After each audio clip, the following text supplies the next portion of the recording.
Well, hello there. Good evening. Welcome to the 2020 Spitfire Kent Cricket Awards. It's Steve here, Steve Watts. Delighted to be your host once again. I'm just so sorry we're not sitting in a room, having a good old catch up, having a nice meal, few drinks, and then celebrating the season that has just passed. Strange times indeed. Let's hope we're all back together again in 2021. So we're going to do all this online. Thank you very much for joining us wherever you are watching this. And our continued thanks to our sponsors, Shepherd Neame and Spitfire, and also Canterbury Christchurch University. In these weirdest of times, your support is even more gratefully received. So thank you very much, Shepherd Neame and Canterbury Christchurch University. By hosting this event online this year, we hope that many of you, our members and our supporters, can join us and celebrate the extraordinary year that was 2020. We're going to have a look forward to 2021 also. So without any further ado, let's crack on to the formal welcomes. Normally at this point, I'm telling you where the toilets are and things like that. I'm sure you know where the toilet is in your own house. So let's get some formal welcomes to the evening from our Chief Executive, Simon Story, and also the Chairman of Kent Cricket, Simon Phillip. Good evening, everybody. A warm welcome to our Kent Cricket Spitfire Awards for season 2020. First and foremost, I hope that you, your family and your friends and colleagues are all safe and well. We started 2020 with such optimism. Our 150th anniversary Thanksgiving service in Canterbury Cathedral was a special occasion in so many respects. And whilst there were rumblings of a coronavirus at the time, little did we know that we were shortly to be entering a period of lockdown that would turn all our worlds upside down. No one would have imagined that we'd be here 6 months later, being forced to live and work at a social distance, facing huge financial pressures and having had to play a shortened season behind closed doors.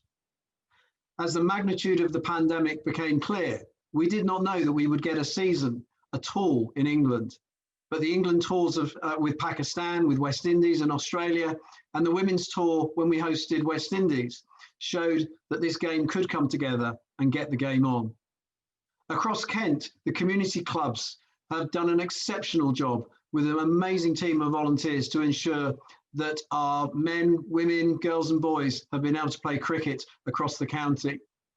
And of course, the schools are now back and we're delivering programmes through Chance to Shine. And this was all recognised with the Oscars recently when the work of the volunteers was recognised and acknowledged. Well, tonight we meet today in virtual form because it's the turn of our elite men and women, and we come together to celebrate their achievements in extraordinary circumstances. In doing so, I'm sure the players will acknowledge the support of all the members, the fans, the sponsors and support staff at the club who have made this season, another season, a season to remember on the field. And I'd now like to introduce Chairman Simon Phillip to say a few words. Good evening, everybody. Thank you, Simon, for your introduction. I'd just like to use the few minutes that I've got to say thank you. This has really been quite an extraordinary 6 months for the club, but to get where we've got to has been a huge effort from all in the Kent Cricket family. As this is awards night, the obvious place to start with the thank yous is to thank all of the players. Whilst we're going to highlight individual excellence this evening, the whole of the playing staff have gone way above and beyond the call of duty to put cricket on this summer. The difficulties of practicing under the restrictions of match days, of off-the-field protocols to make sure that we got through without having an outbreak of COVID within the playing staff and were therefore able to fulfill all our fixtures. It is a huge, huge testimony to the self-discipline and the preparedness to follow the rules that were set down for the safe return of cricket. And I pay huge tribute to everyone in both the playing and support staffs for their huge efforts and ultimately hugely successful efforts to get cricket back on and put on a show for all our members and fans. I also pay testimony to you all for the quality of what you delivered. What was effectively a fourth place finish in red ball cricket and a quarter-final in the 2020 was an excellent season by any measure. And I think we've got a perfect springboard to leap forward to silverware in the next few years. I want to pay a huge tribute to the off-field staff and the huge efforts they went to. A number of people have had to put up with being on furlough and being away from the working environment that provides so much in their lives. And those who did stay working all the time had to go way above and beyond what they normally do. And huge amounts of effort were made and huge amounts of issues were resolved. And I pay huge tribute to all of the off-field staff who also helped to get the show on. I pay tribute to our members. It's well known that we had to retain members' subscriptions, but that has provided a key part of the financing of the club going forward and ensuring hopefully we survive to reach another 150 years. And just huge thanks to all of us, to the members for their help in getting us through this. To the sponsors who've stayed with us, clearly they haven't had a full delivery of their expectations of what they anticipated getting as sponsors at the start of the season. And the fact that they've stayed with us and have been hugely supportive has been a massive comfort to us. And finally, to the fans, I know we haven't been able to see you at cricket this summer, but the fact that you've been watching the streaming in huge numbers and have been in touch with us has made us feel that all the effort has been worthwhile and that there's been someone out there appreciating what's been put on. So to everybody in the Kent Cricket family, a huge thank you from me and from all of the committee. And we look forward to seeing you all back in April, hopefully in more normal times. And I think next year will be a season to savour, given how much we've missed in the 2020 season. Anyway, I hope you enjoyed this evening and look forward to catching up with you all again soon. Thank you very much to the Chairman of Kent Cricket, Simon Phillip, and our Chief Executive, Simon Story, for kicking off tonight's ceremony formally. Now, let's take you back to the 4th of March. You would have known on the 4th of March that we'd still be sitting here indoors doing this online, where many names from the Kent Cricket family, past and present, gathered at Canterbury Cathedral for a Thanksgiving service celebrating this, the 150th year of Kent County Cricket Club. Over 800 people, including some of our members who are with us tonight, fill the cathedral. We have readings from actor Jim Carter, from former President Lady Kingsdown, and our very own Daniel Bell Drummond. We heard from Kent batsman and current England selector Ed Smith, a former captain in Matthew Fleming. We heard from current captain Sam Billings. Readings in front of a crowd consisting of past and present players, presidents, staff, and members of the club. The prayers were led by Kent's president for 2020, Vice Admiral Sir Tim Lawrence, and the Dean of Canterbury Cathedral, Robert Willis, sandwiching a rousing rendition of the hymn Jerusalem in capping off the service. It was on the 4th of March we celebrated the 150th year of Kent County Cricket Club at Canterbury Cathedral. Let's relive some of that special service.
Now, I'm absolutely delighted to announce that our president for 2020, this 150th anniversary year of Kent Cricket, Sir Timothy Lawrence, is joining us and would like to reflect on this most extraordinary of seasons. Well, good evening, everyone. Great honour. It's been a great honour for me to be given the opportunity to be president of Kent Cricket Club for this 150th anniversary year, to walk alongside you all in this important year. And of course, it's been a huge disappointment for all of us to see so little live cricket, not just for me personally, but for all of those members, supporters who would like to have seen it. Thank goodness we've been able to see some live streaming. We've been able to follow it on our iPads and phones and so forth, so we haven't lost touch completely. It's been great to feel part of the Kent team, and by Kent team, I'm of course talking about the playing staff, but also I'm talking about the support teams, the management, who have been tested to an extraordinary degree this year. And I would like to pay tribute to them. They've had to cope with remarkable difficulties because of the COVID, and they've come through it fine. They've kept the ship afloat, if I can use that expression. They've done a fantastic job. I'd like to make a special mention to those who may lose their jobs as a result of this. It's hugely disappointing for all of us at the club that has to happen. And I'd just like to send my warmest sympathies to them and their families at this very sad time for them. Let's look ahead to next season very briefly. I think what the team has shown this year is that we can compete with the very best, and we can beat the very best. And I think we'll carry that forward into next year. I'm sure we will. So much in sport is about belief, self-belief, and about confidence. And I know Sam and the rest of the team will be taking that confidence into next year. We've done so well in the Bob Willis Trophy and in the Blast. Lots of signs of promise and opportunities for next season. We've seen some fantastic cricket this season generally. And in fact, I would say at one stage in the summer, the sport of cricket was really keeping the nation's morale up. We had fantastic test matches, and then we went into this great series of inter-county competitions, and that's been a wonderful backdrop to what has been a pretty miserable summer for many people because of COVID. So I think that gives us, everybody in UK, a sense of anticipation for what's going to come next year, what we can make of the season next year. On a personal note, I will be very sorry to stand down at the end of this year, but next year's president, Derek Taylor, has very kindly agreed to part share the duties next season with me, particularly those hung over from the 150th anniversary year. So I very much look forward to seeing everyone live at Canterbury, at Beckenham, and elsewhere next season. So thank you for allowing me to be part of this great team, and very best of luck for the winter and for next season. Thank you very much to Sir Tim Lawrence, who's been our president through 2020. So here we are at the Spitfire Kent Cricket Awards for 2020. Let's have a look back at this short season, this quite sweet season, one of the most remarkable in the 150-year history of Kent cricket.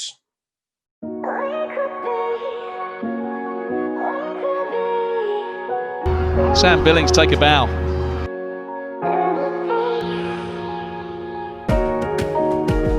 He comes down the pitch, and this could be a century, and it is! Take a bow, Jack Leaning. Well played, Grant Stewart.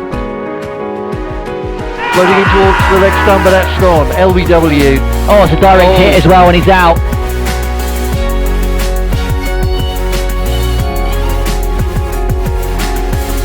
That's gone for a maximum. Darren Stevens collects the 5-wicket haul once again.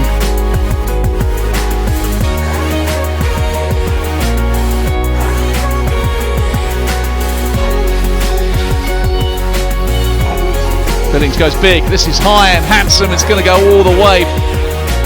And that is the Joe Denby we love to see. Alex Blake has gone big, very big. Ace away!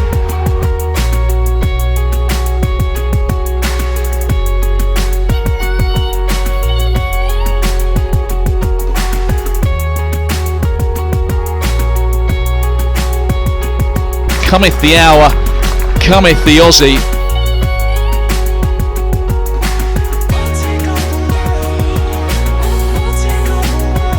Crawley's putting his foot down. That is a terrific knock. Jack Leaning has a double 100 in a Kent shirt. And this is his 100 in the form of his life. He's bringing the Spitfires home. All he's done is spoon it up to Daniel Bell-Drummond.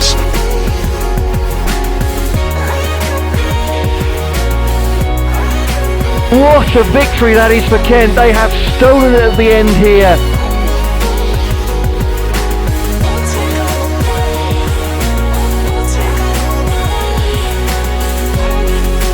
Sad that we don't have the Kent fans in to applaud Marcus O'Riordan. Good evening, everyone. Thank you for joining us on this our awards night. The first thing I want to say is congratulations to the players who, in an extremely difficult summer, produced some fantastic quality cricket. You know, no one can underestimate how difficult it was to get cricket on. And again, a big thank you to Nimmo and the medical team, and to Anna and to Freddie on the operational side to actually get cricket on in the first place. The hoops we had to jump through were quite extraordinary. And whilst it was very sad that you as supporters and members were not able to come and watch us, at least with live streaming, you could see the players play. I also want to say thank you to Adrian Long and his ground staff, who produced excellent services, not only for practice, going right back to June when our England players were practicing in their own bubble, all the way through to the matches at Canterbury this year. And in every game, he got top marks for his wicket, which is fantastic for us. But I look back at the Bob Willis Trophy. We played some very good cricket. We came second in our group to Essex, which was disappointing because we know we could have beaten them. And indeed, Essex went on to win the whole of the Bob Willis Trophy. So I feel as though we're making progress in red ball cricket. There were, of course, a lot of highlights, but none more so than Jordan Cox and Jack Leaning, you know, producing that record-breaking stand of over 400 against Sussex. But we also saw hundreds from Hino and from Zach when they came back. And we also saw the emergence of Marcus O'Riordan as a cricketer with some really significant all-round talents. And his innings against Hampshire at the end, when he and Zach put on a winning partnership, was actually terrific to watch. And from a bowling point of view, well, Darren, once again, 29 wickets, I think in the top 3 of Bob Willis Trophy wicket takers, led the way, played in every match. And of course, Harry Podmore and Matt Milnes were there to back him up as the sort of engine room of our bowling attack. So I think we've made progress, and I think we can look forward to next year with some confidence from a 4-day point of view.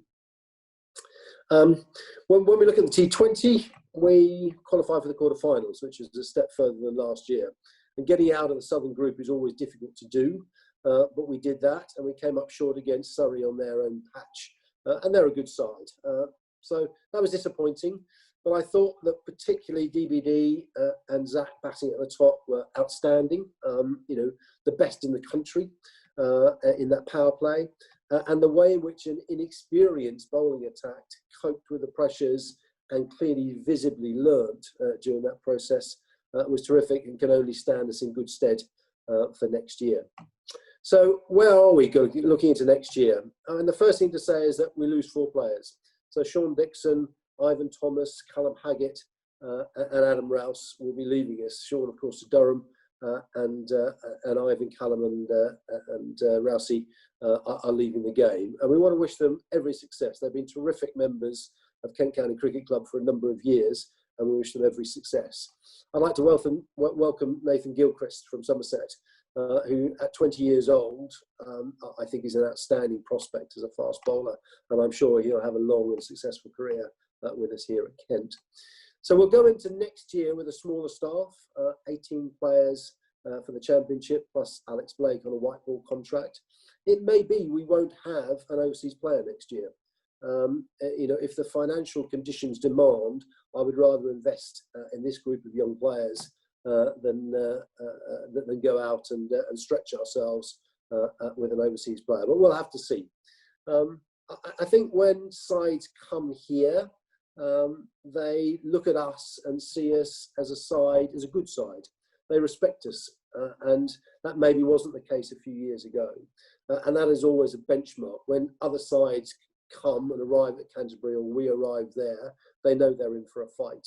And I think we've got to that stage now. Our next challenge is to think and believe that we're a very good side, and we're not far off. So as we look forward, I think we can look forward to a competitive summer next year, and our challenge will be to go that next step and actually really try and win some trophies. So with that, I'm going to say thank you for your support, whether you're a member, a supporter, a sponsor. We really appreciate the support you give Kent County Cricket Club, and we look forward to hopefully seeing you next year. Thank you very much.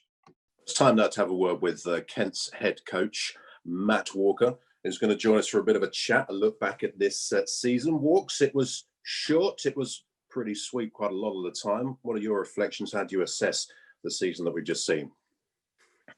Yeah, it was a lot of hanging around at the start, not knowing what was going to happen, which was a challenge. And certainly when you build up for a season, all the players, you've got to focus. You've got a clear focus of what you're doing, and when you're going to start. And this was sort of taken away from us really, and no one really knew what was going on. I thought the boys handled that brilliantly, and when we did start, it seemed to be over in a flash. But in between all that, we played some really good cricket. I think it was different, obviously, with all the restrictions. We spoke about that a lot this season, but I thought the lads handled it brilliantly.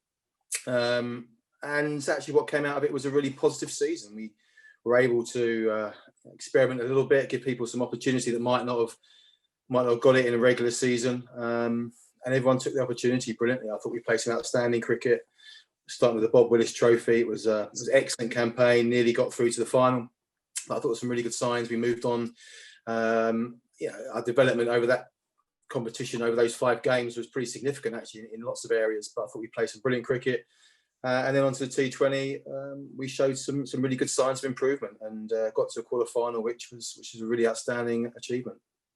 Yeah, I was going to say to you actually, in both competitions, you got that close, as you say, to a place in the final of the Bob Willis Trophy. You got that close to a place at finals day for the T20. Is that a source of great pride that you really competed strongly in both formats that were played this year, or frustration, didn't quite get that last bit of the jigsaw in?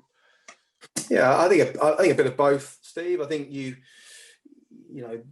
were able to, as I say, give some players some opportunity, and in some cases in some different areas, and that was fun, and it was good to be able to see guys being given this chance and see how they dealt with it. And on most fronts, everyone really came through it really well. I thought everyone contributed to the season brilliantly. But I think this group are ready now to really get over the line. I think there's a lot of expectation we put on ourselves. This group now have been together for a little while, although there are still players coming into it and finding their feet within the group. But I think, we are disappointed when we don't get through to finals. We are disappointed when we didn't win the quarter final. We are disappointed not to have beaten Essex in that first game, which might have been a different story come the back end of the season, getting to Lords to play Somerset in the final. So we're getting closer. We're consistently we're consistently up there.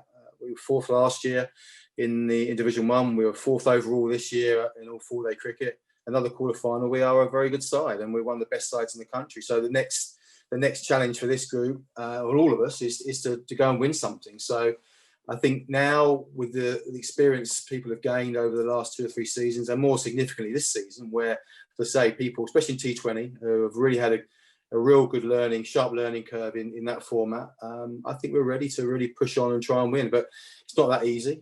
Everyone wants to win, and it doesn't just happen like that. So we've got to concentrate on the processes and one step at a time. But I think this side are a very talented group, and they're showing it all the time now. So yeah, I think it was a weird year. There was so many other focus, so much other focus going on around the place. You couldn't do this, couldn't do that. Had to obey these restrictions and those restrictions. So there was a lot of disruption in some ways. But I suppose that's even more credit to the lads that just got on with it and focused on the cricket. And you wouldn't have known there was there was something else going on around us. Most of the time, they just got their heads down and played cricket. And for the most part, there's some outstanding cricket being played by us. You spent some time personally in the international bubble. Exciting times for you? Yeah. It was again, it was different. It was an unusual situation for everyone. I mean, no one's ever been a part of something quite so unique. So that was interesting, but always really fun to work with that group of players. Nice to work with them when you've got a couple in there as well, a couple of your own lads. So nice to see Joe and Zach in that environment. And there's no surprise that they're exactly the same as they are when they're in the Kent environment. So yeah, it was great to be involved. Always an honour to be involved with England. So I say it was quite a long 5 weeks in the end, but it certainly it was nice to get involved when not much else was going on around. And you mentioned the lads there that were playing internationally from Kent. Just as someone who's involved with the club, it's a moment of great pride to see them there and so actively involved in achieving great things. Well, 3 players again playing for England over the summer. Joe, Sam, and Zach. Obviously, it's we've come a long way. I said this end of last year to have those 3 representing England all at the same time, and then obviously Milnesy and Robbo over the winter with the Lions as well. So we've got some pretty good representation at the moment, and seeing them do really well too. I think that's always great to have people playing for England, but when they're playing well too, and really being the best players for England, it makes it even more special. So I think it's been a great summer for all 3 of them. Joe's had a tough time with some injuries and the back end, but he'll be back and he's fighting hard to get back in that England side. And nice to see Zach and Sam really set the country alight with how they play. So I think really proud of them as everybody is. All right, well, thank you for now. Kent's head coach, Matt Walker. I think we'll be speaking to you again a little bit later on. But now we're going to have a chat with Kent's women's head coach, Dave Hatherall, who I'm delighted to say is joining us this evening for the Spitfire Awards of 2020. Good evening to you, Dave. Another extraordinary year. You did manage to get a few games in, though, as Kent, just a few. Yeah, good evening, Steve. Good evening, everyone. I think it was similar to Walks. It's very frustrating this year, but I think credit to everyone involved in Kent in the women's game that we managed to get a few fixtures played, definitely. And talk us through the Rachel Hayhoe-Flint Trophy. We've had players involved in that, and then it kind of when the final came along, there were internationals going on. It was all a bit, I know it all had to be squeezed in somehow, but what was the feeling on the Rachel Hayhoe-Flint Trophy? A success? Oh, massively. I think from where we were at the start of the summer and what we were sort of looking forward to and projected, I think it was brilliant to get cricket in. Very competitive cricket as well. Shout out to lots of the players in our squad that were involved. So there was a few involved in the South East Stars, a couple involved in the Sunrisers, and then some of the internationals were spread out across some of the other teams as well. So to be able to put together such a competitive trophy in such a short space of time, and I think the main thing with it was that it's a springboard to build on for next year, which was one of the key things. I think there's been so much talk about taking the game forward, building the game, and furthering the hard work that's been put in the last few years. And I think when we have times like this, it's easy to lose that progress. And you take one eye off the future. But I think getting the competition in as we have done was a great opportunity for us to continue the hard work and keep looking forward to exciting times ahead, I think. Yeah, let's hope so for next year, more normal times at least. We just mentioned when talking to Matt Walker there, the men's players that are involved internationally. It would be a strange old time if there weren't Kent players in the women's game being represented internationally. I mentioned for them. Oh, absolutely. Obviously, the international tournament that got on against the West Indies, it was fantastic to see both Tammy and Fran playing in that and playing a big part in a successful tournament for them and a successful series. And there's some other players as well that are on the periphery that we're hoping that with the Rachel Hayhoe-Flint Trophy coming up, that will give them the chance to show the selectors what they can do and really kick on to get the opportunities that we feel they deserve. Obviously, Kent's got a rich history of international representation. And it's exciting to see through the fixtures that we have, both as Kent and in the Rachel Hayhoe-Flint Trophy, that talent pool certainly continues. And I think there's definitely scope that we'll be looking out to see lots of quality young players coming into the England setup in the next few years, certainly. How much time do you now get to spend with the players through the winter months? I know some will be missing, some will be here. How does it work? So we'll be looking at dates to get the squad back in together. I think one of the most frustrating things about the previous year was with all the uncertainty around players in the England bubble, players coming into the new franchises and the new regional competitions, we weren't able to get the whole squad together. But hopefully now we'll be able to look at bringing everyone in together, not just for training, but to create the environment. I think the previous year to last year, it was a brilliant buzz around the group, because everyone was able to spend such a good amount of time with each other. And I think it's something we'll look to bring into the winter programme this year, where we can, like I say, get together early and not just work from a skill set, but also start to put together a team culture where everyone buys in and that we're all on the same page about how we're going to attack next year. Dave, many thanks for joining us. Let's hope for more normal times next year and a fruitful, productive winter to get us ready for it. Dave Hatherell, the women's head coach for Kent, thank you very much.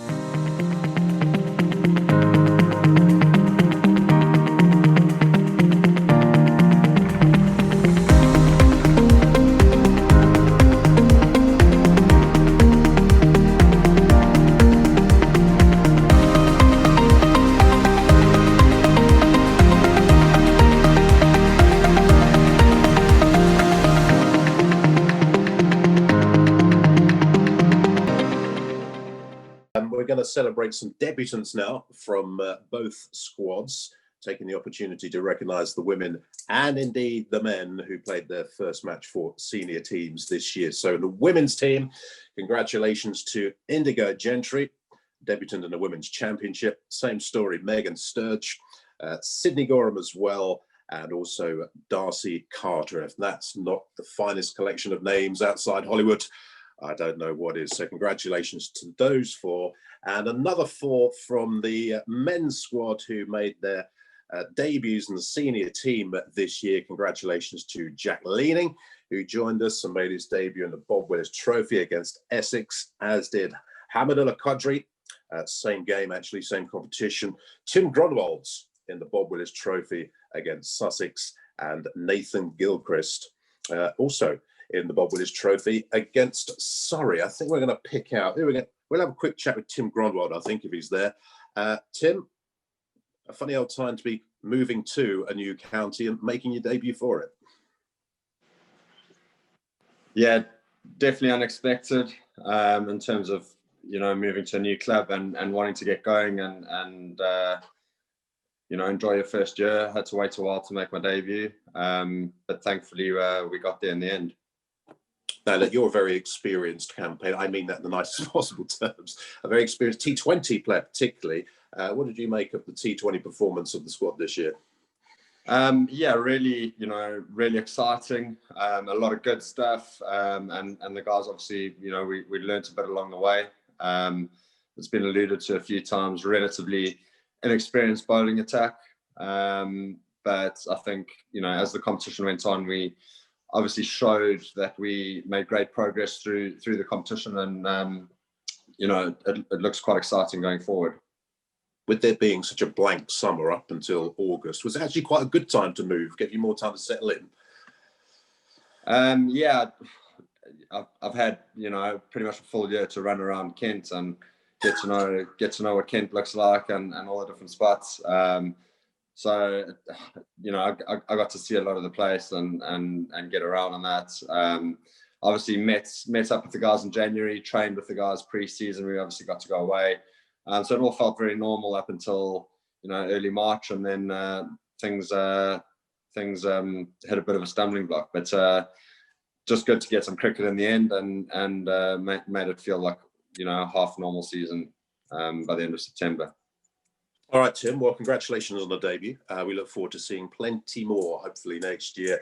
Congratulations also to Hammy, Jack Leaning and Nathan Gilchrist, all making their men's senior debuts this year. Mentioned the women just a moment ago who made their senior debuts, Indigo Gentry, Megan Sturge, Sydney Gorham and Darcy Carter, who can't be with us this evening, sadly, but we did catch up with them earlier on.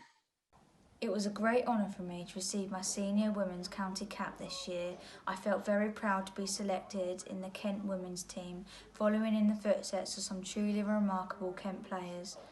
This has been an ambition for me since receiving my under-11s cap from Charlotte Edwards, and for me to have done it at 15 years old has been a dream come true. It was a very special moment for me, and I really enjoyed being part of such a great team. When I got the chance to play for the Kent women, I was very excited and also a little apprehensive. But when I got there and I received my cap, it was a very proud moment for me, and it made the opportunity feel even more surreal. I really enjoyed playing for the women, as there was a great team atmosphere and it was a really good experience. What made it even better was that I managed to take part in winning the game, which was the best possible outcome for my debut match. Having played in the Kent setup since under-11s, I've always aspired to play for the Kent senior women's side, and it felt great to achieve that this season. It allowed me the opportunity to play with experienced and talented players who I could learn from. I've really enjoyed the challenge of playing cricket at a high level. Now, another key feature of the awards every year is the acknowledgement of women's and men's milestones. This will be appearances, this will be first hundreds or 5-wicket hauls in competitions, and some key landmarks that are passed during the season. So in the women's game, congratulations to Sarah Bryce. First club 50 for Sarah. It was unbeaten as well, 51 not out in the women's championship. So congratulations to Sarah Bryce. On the men's side of things, hundreds, Heino Kuhn. I find this hard to believe. Heino Kuhn, first class century for Kent in the Bob Willis Trophy, 140 against Essex. First career 100 for Jordan Cox in the Bob Willis Trophy, with that memorable 238 not out against Sussex. A first 100 as well for Jack Leaning for the club in that very same game, 220 not out. Zach Crawley, stellar year, Zach Crawley, for Kent, 105 in the Bob Willis Trophy against Hampshire. Same opposition in the Vitality Blast. Zach notched up his first T20 100 of his career, 108 not out. And what a memorable innings it was. On now to the bowling side of things, 5-wicket hauls. Forgive me if your name is not Darren Stevens, but let's run through the 5-wicket hauls. Darren Stevens against Sussex in the Bob Willis Trophy, 5 for 50. Darren Stevens against Middlesex in the Bob Willis Trophy, 5 for 79. Darren Stevens against Hampshire Bob Willis Trophy, 5 for 37. And, blimey, it's someone else, Harry Podmore, 5 for 43 against Hampshire in the Bob Willis Trophy. So congratulations, Steve-O and Potters as well on those 5-wicket hauls. And a new club record to celebrate this year as well. Bob Willis Trophy against Sussex, a partnership of 423 between Jordan Cox and Jack Leaning. Jordan Cox, to remind you, 238 not out. Jack Leaning, 220 not out. A partnership of 423, a new club record. Congratulations, Jordan and Jack Leaning. Kent milestones, Darren Stevens, 800 career wickets. Darren Stevens, 800 Kent wickets. What were you doing before you joined Kent? Zach Crawley, 108 not out against Hampshire. Daniel Bell Drummond, 100 official T20 career appearances. And on the international front, we have first ODI England 100 for Sam Billings and a first Test England 100, make that a double, and some more for Zach Crawley. So congratulations, the international milestones, Sam Billings and Zach Crawley. Now, those are the men's milestones. We touched on the women's slightly earlier on. Let's catch up now with Tammy Beaumont, who's set for a busy winter. Earlier on, Radio Kent's BBC Radio Kent's Ben Watts had a chat with Tammy Beaumont. Hi, Tammy, how are you? Yeah, good, thanks. How are you doing? Yeah, very well, thank you. Good morning from the UK. I know it's evening where you are down in Australia, but wanted to chat to you after what has been quite an extraordinary summer of cricket. First of all, let's talk the positives. How great was it to get out there in an England shirt and play some cricket after the beginning of the summer? Yeah, I think it was quite a possibility that we weren't going to have any international cricket or any cricket whatsoever. I think, yeah, early April, normally you're getting ready for the season, and it was looking a very long way off back then. But yeah, to get out in September, even though it was a little bit cold and hand warmers and plenty of jumpers were required. Yeah, just an amazing feeling to play some cricket after 6 months, which was a very long wait, and yeah, really good to just get out there. So that first game, back opening the batting for England. Talk us through that knock, because it was a special one, wasn't it? Yeah, it was just really nice to be back out there, and I've worked quite hard to try and get that opening spot back. Obviously, I did do it in the last game of the World Cup, but it didn't go very well getting out for a duck. So yeah, it was yeah, I felt good going into it. I'd scored quite a few runs in the way that the team wanted in the kind of warm-up games we did against each other, and that was just kind of a continuation on of the hard work I'd kind of done for quite a while over the summer. Did you feel like that innings was kind of you back to your best, playing for England, opening the batting, getting the half century and leading the team to what ended up being the first of many victories? Yeah, I think that was probably the way that I want to go about playing my T20 cricket. That's how in the past, when I've been playing at my best, how I've looked to go about it, really trying to dominate the opposition and take on the power play, take on the kind of battles in the game, and yeah, lead from the front and set the tone, and certainly something I'll be trying to replicate throughout the winter and onwards, really.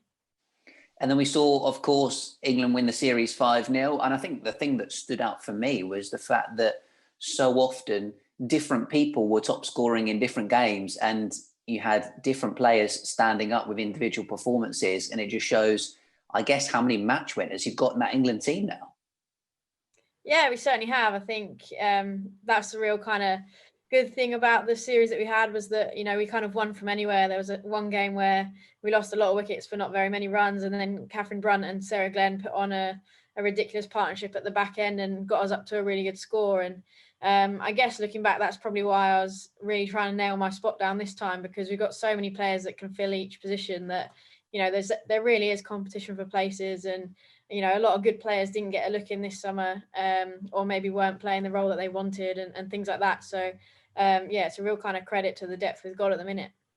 And I know the horses weren't in action and winning trophies as you would like to be on the field, but for some of the Kent girls to get the opportunity to play within the Rachel Hayhoe Flint Trophy for either the South East Stars or some other teams as well, what was that like watching on from afar? Was it a bit of a proud older sister type moment to see some of the girls doing really well in that?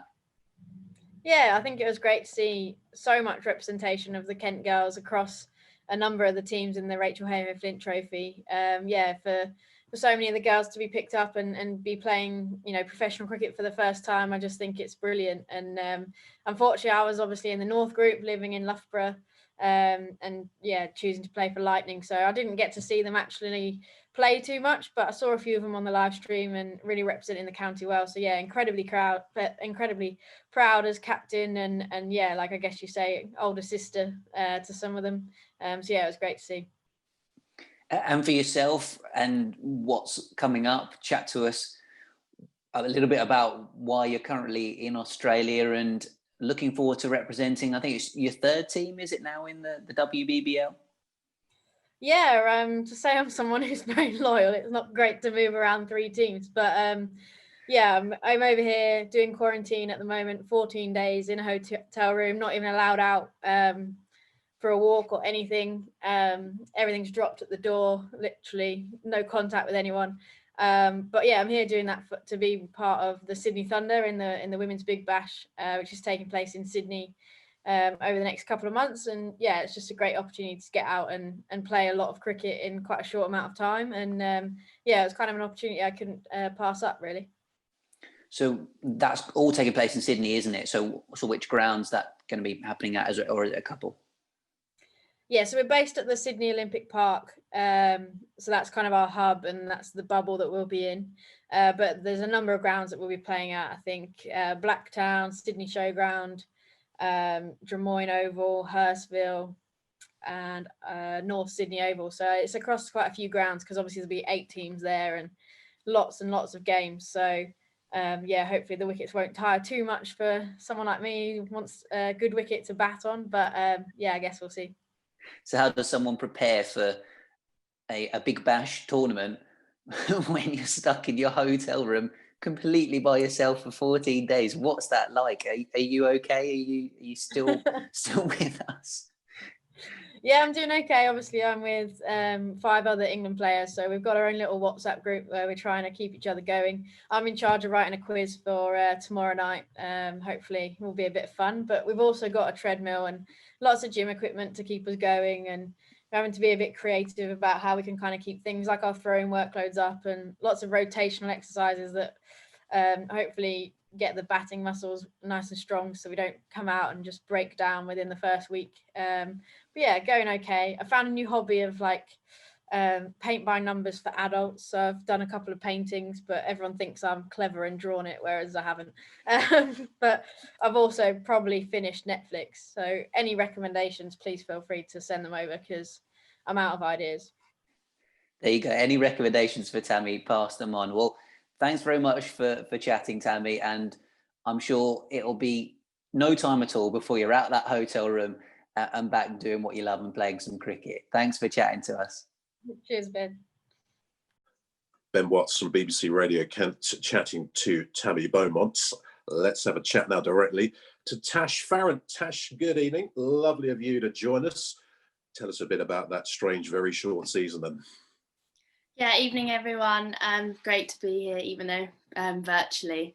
Yeah, obviously same as what people have already said. It was a long wait. Sort of during lockdown, didn't think we were going to get any cricket at all. So to be told that we were going to play in the London Cup for Kent was brilliant news. And then using that as a sort of a stepping block into the new regional competition, playing for the South East Stars. So yeah, very happy to get some cricket on this season and looking to build this winter. How did you find that regionally, the South East Stars, when we moved on to the Rachel Hayhoe Flint Trophy? Was it a new experience? Yeah, it was brilliant, just from a personal point of view, to be back in and around a professional environment.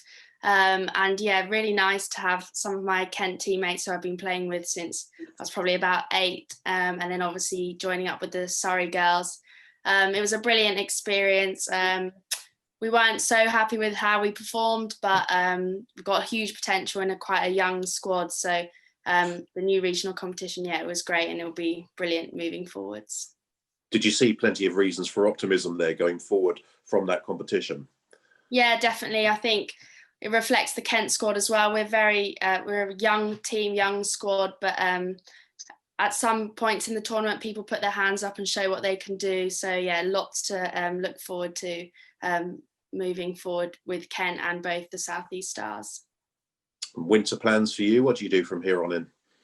So yeah, got a couple more weeks off and then back into full training with the Stars. And I'm sure we'll meet up with the Kent girls as well. And yeah, it'll be quite a long and busy winter, but from a personal point of view, looking forward to developing my game and hoping to push back into the sort of England squad. But yeah, a long but exciting winter ahead. Plenty of competition around to get into that England squad. Yeah, definitely. I think watching the England girls whitewash the West Indies, it was the standards obviously great at the moment, and great to see Fran and Tammy doing so well in the England team. And yeah, I think women's cricket is in a great place and it's really exciting to be involved. All right, Tash, many thanks for joining us. Winter well, enjoy the rest of your time off, and we look forward to seeing you hopefully in person in 2021. Tash Farrant joining us at the Spitfire Kent Cricket Awards. Congratulations to the Kent women's team this year, who, again, in this very truncated season, we managed to get 4 games. We played in the London Cup, and in that crucial game against Essex, the Battle of the Bridge, got a famous victory in the T20 against Essex. Tash Farrant captained the side, and whilst our England players weren't available, again, it was great to see young players coming through under the guidance of David Hathrell as coach. As we look forward to next year, the London Cup should expand. Currently, Middlesex, Surrey, Kent and Essex but I think we're hopeful that Sussex and possibly Hampshire will join us in the southeast group, which will give our Kent women some significant cricket next year. And it's something that we as a county are very proud of, our women's success. With Tammy and Fran Wilson away with England, congratulations are also due to Tash Farrant and Alice Davison-Richards, who have become professional players in the new regional ECB setup. So congratulations to our Kent women, and again, we look forward to some cracking cricket next year.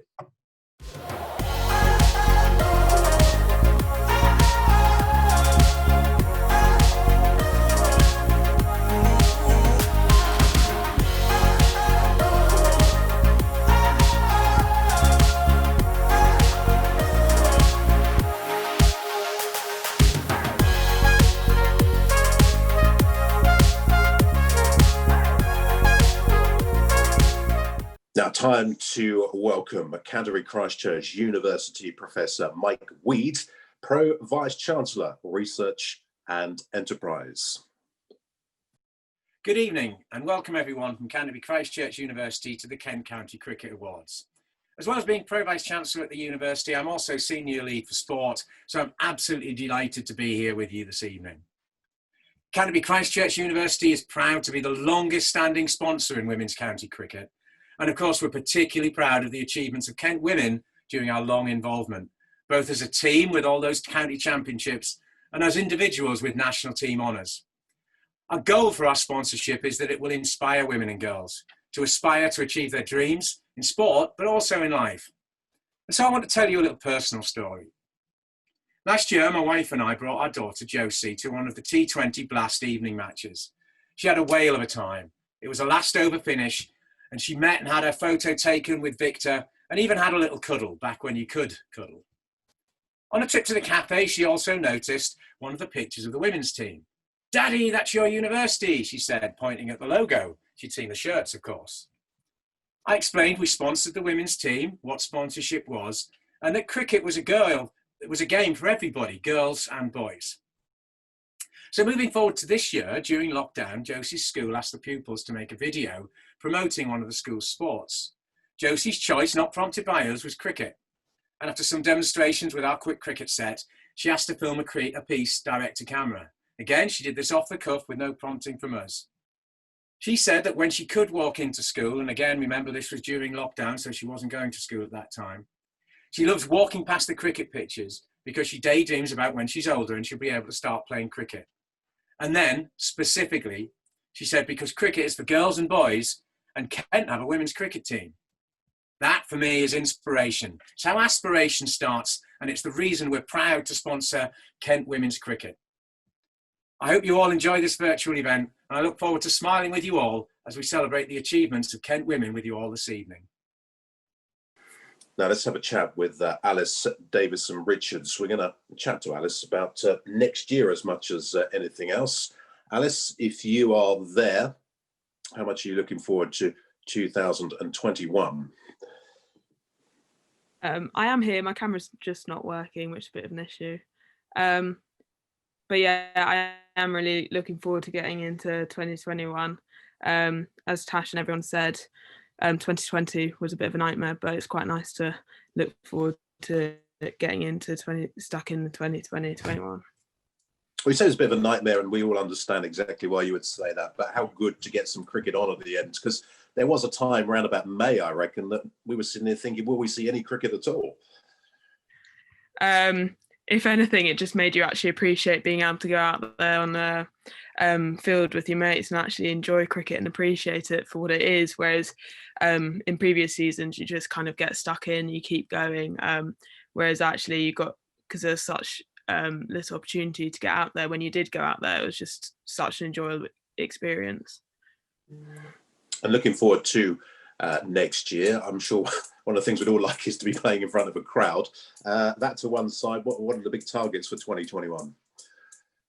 It would be nice to get stuck in with the Stars and with Tash and a few of the other girls there, the ones that are involved in the Surrey side as well, but to actually just get involved with all the different aspects of it with Kent girls again, having not been able to get involved with any of the county stuff this year. So yeah, getting involved with all the different levels would be really nice. All right, Alice. Well, thank you for joining us for the time being. Let's have a word now with Fran Wilson, England's Fran Wilson, of course. You better tell us a bit about that time in the bubble then. I bet that was a bit odd. Yeah, it was very odd. I guess nothing that we've been on tours before where we've been kind of hotel bound, but it was an all new level of intense. But at the same time, it was a good experience, a story to tell the grandkids, but hopefully next year everything will go back to normal. Hopefully so. What sort of things did you get up to, particularly on non-match days, apart from the training? Oh God, I don't even You're know allowed what to say. We just killed a lot of time. We played a lot of cards, made a lot of coffee. Some people were getting into like coffee art and things. Played a lot of FIFA, just loads of stuff that you just do to kill time. But it was good. Like you ended up spending time with people maybe you wouldn't have normally. Got to know our teammates well, which was, I guess, a good side of being in the bubble. And when the West Indies series did finally get underway, you spent quite a bit of time on camera doing good things. Yeah, I guess so.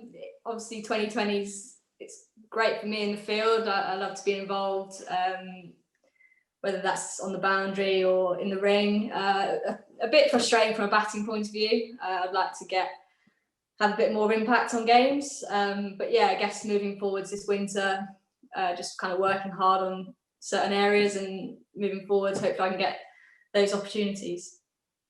And I'm just thinking, I was watching pretty much most of that series from my living room, and I was looking outside and I think it's pitch black. It's the end of September. I'm at least in Kent. You're in Derby. Just what was that experience like? There was a great shot of Heather Knight.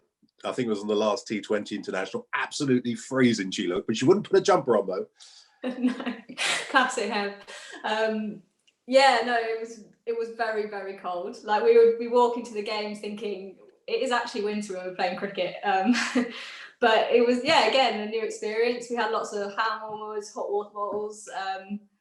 Yeah, it was pretty cold, but it was good fun. It was all right. And have you got just a little bit of downtime now?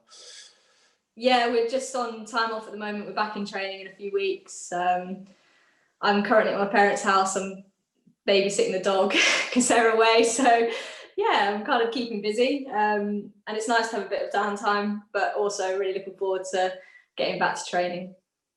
Well, it's great to see you, and congratulations on that terrific camera time during that West Indies series. Fran Wilson, we look forward to seeing plenty more of you in 2021, hopefully in person. So thank you to Fran. Thank you as well to Alice Davidson-Richards. We're going to get on now to the Women's Awards, straight on to the Batter of the Year. And the Batter of the Year is Sarah Bryce. Across 3 matches, scored 84 runs, averaged 42, and had a high score of 51 not out.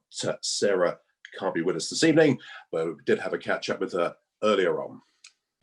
Thank you very much. I've absolutely loved pulling on the Kent shirt this year, and I'm glad that I could contribute some runs to the team. So thank you very much. So congratulations to the Batter of the Year, Sarah Bryce. On to the Bowler of the Year.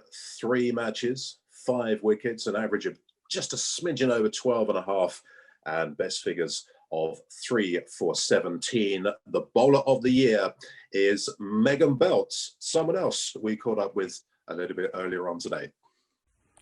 Hi everyone, sorry I couldn't be at the awards, but thank you so much for the Bowler of the Year awards. I've been at work all day, but I'm so happy when I found out the news, and thank you so much. The season, it was such a short season, but I've really enjoyed it, and thank you to everyone that's managed to get it up and running and all the hard work everyone's put in. Thank you. Now on to the Fielder of the Year. A run out here, 3 matches. This has been decided upon the Fielder of the Year, and congratulations to this year's winner of the Fielder of the Year, Callia Moore. Hello, Callia. You are there with us in person as we speak. Congratulations, Fielder of the Year. A nice trophy for the cabinet in a very short season. Yeah, thank you for that. Wasn't expecting that, to be honest. Were you not? There's been no leaking then? No leaking amongst the women's squad? Nope. Now tell us, how difficult was it to get going in such a short space of time, such a delayed start to the season as well? At first, it was quite a struggle for me due to being in school still, but it was a great experience for me. And honestly, being out on the field, you just forget everything, and it was a good time. Did you feel that release, just that release of just being out there playing cricket? Yeah, once you're out there, you just get on with it, and it's a really good opportunity, especially for all the younger girls like me. One of the deciding factors in you being Fielder of the Year was this run out, which I haven't seen. You better talk us through it. Yeah, that was one of my better times of fielding. I was at point, dived to my left, surprisingly got it, and took the runners out, took the batter out. It was all quite in a split second, really. You took the stumps out, not the batter, hopefully. Yeah, or did you do both? Stumps out. Well, look, congratulations on the awards. Best of luck. Looking forward to next year. The Fielder of the Year, Kelly and Moore, thank you very much for joining us. Moving on to the next award, which is the Players' Player of the Season, been voted for by all members of the team. It wouldn't quite be a Spitfire Awards for the women without Megan Belt winning something else. So congratulations, the Players' Player of the Season, Megan Belt, who once again we spoke to a little bit earlier on. Hi everyone, thank you so much to all the players that voted for me. I'm very, very happy. So what was such a short season, this has definitely ended on a high and I'm very happy. Thank you so much. I've got a few thank yous to make. Thank you to Christchurch for sponsoring us. We wouldn't have done it without you, and we're all really, really grateful and all the effort you've put into us. I'm also a student at Christchurch, so I want to say thank you to the sports team there, and being a sports scholar has just been amazing, and all the fitness and things that I've been working on with you guys has been absolutely amazing. Another thank you to Kent College. I know I sprung it upon them last minute that I was playing for Kent because we didn't really know what was going on in the lockdown situation, but I'm so grateful for them for letting me have time off to be able to go and play cricket, and all the support that they've given me throughout the season has been absolutely amazing. Thank you so much, everyone. And finally, the most prestigious award is for the women's team's Club Player of the Season. The winner involved in 3 matches, scoring 84 runs, an average of 42 at the bat, a high score of 51 not out, a couple of catches to boot as well. The women's team Club Player of the Season is Sarah Bryce, who spoke to us earlier. Hi, thank you very much for this award. I've really enjoyed my first season at Kent. Everyone's been so welcoming and it's been a great environment to be around, so thank you very much. Now we're going to move on to the men's awards. Before we get stuck into the presentations, we're going to have a chat with a couple of players, both of whom actually have worn the armband for Kent this summer. Daniel Bell-Drummond and the club captain, Sam Billings. Good evening to you both. Sam, just want to say, first of all, congratulations on those numbers you clocked up in an England shirt this summer. Evening, everyone. Thanks a lot, Steve. Much appreciated. But yeah, it was great to get back with the Kent lads and, as you said, take over from Daniel, who did a fantastic job. So yeah, it's been an interesting year for everyone involved, but I think the credit must go to everyone associated with the club to really get the show on the road and do really well, actually. When you came back off England duty, you came back to find a Kent team in very good shape. Yeah, absolutely. And as we said, it's been a group effort that over the course of lockdown, we put various things in place that everyone bought into to make sure that we were going to be as prepared as anything. And then it was up to people to take the opportunities. I think we've got as strong a squad as we ever have done, certainly since I've been involved in the club. And that's great in terms of the individual competition for places. Everyone has to be right on it, and it continues to push standards up every single time we train or anything we do as a club. I'm fascinated to know that when you come back and you take over, resume captaincy duties, Daniel Bell-Drummond, who rather enjoyed himself with the armband on, I think, what does he do? Does he come up and give you little whispers in the ear during matches? So he's obviously vice captain during that, and Joe Denley as well has been vice captain at another point in time. we've got a senior leadership group that also aids the captain, and we put those things in place to benefit the whole group, to support the captain and make that transition easier, and especially the bowling group in T20 cricket as well. So it's to kind of build upon and hopefully boost the captaincy element. And that's something that I'm very thankful for the guys who are involved in that. They've done a fantastic job, and like I said, it's to continue to improve in every single area as a club. Let's grab a word then with DBD, Daniel Bell-Drummond, who was looking after things before Sam returned from England duty. DBD, I'm suggesting that you rather enjoyed yourself as captain. Evening, Steve. Evening, everyone. No, I enjoyed it. Obviously, it's an honour to captain Kent. But no, I got a lot of backing from Sam, from the coaches, and it was quite smooth, to be honest. Like Sam said, we did a lot of planning in lockdown, and yeah, when the time came round, we were all very well versed and got on with the job quite well in the end. No, I'm thinking with special regard here to T20, I think, well, the captaincy can be a real burden on a person individually. None of it at all. You were flying along at the top of the order in the T20. No, it was a good start to the tournament. Obviously, Zach was in fine form as well, coming back from England duty. So, no, it was great to get off to good starts with him. And yeah, there was so many great performances in the T20 all round. So, no, it was a good year. It's a shame we couldn't obviously get further than we did. But no, it's so many positives to take forward. And you mentioned the opening partnership with Zach there. So many people were talking about it. Fortunate enough to see it in the flesh. You two are doing some great things together. Yeah, like I said, he's going from strength to strength. It's great to see how well he's doing, not just with Kent, but with the England team as well. So he's definitely got a big future ahead of him for sure. All right. Well, thank you very much for the time being. Our two captains of this year, Daniel Bell-Drummond and Sam Billings. We're now going to get stuck into the men's section of the awards, and we're going to be joined by Jonathan Neame, the Chief Executive of Shepherd Neame. Spitfire continue to be the most wonderful sponsors of Kent Cricket. They really are part of the family. So it's a very good evening to Jonathan Neame. Well, firstly, can I say a huge congratulations to all at the club who have made this season so engaging and enjoyable, in spite of the fact that we've barely seen any cricket live. I think it's a real testament to the creativity and the drive and the leadership at the club that you've kept us all interested, infused with both the live streaming, the Spitfire sessions, and some great social media. So well done to all of you, first of all. Secondly, to all the players, keeping motivated when you're not playing in front of a crowd must be extremely challenging. But the quality of cricket has been exceptional. I think cricket as a game has probably demonstrated quite how important it is to everyone in this country this year. Great test matches, great T20, and great Bob Willis Trophy.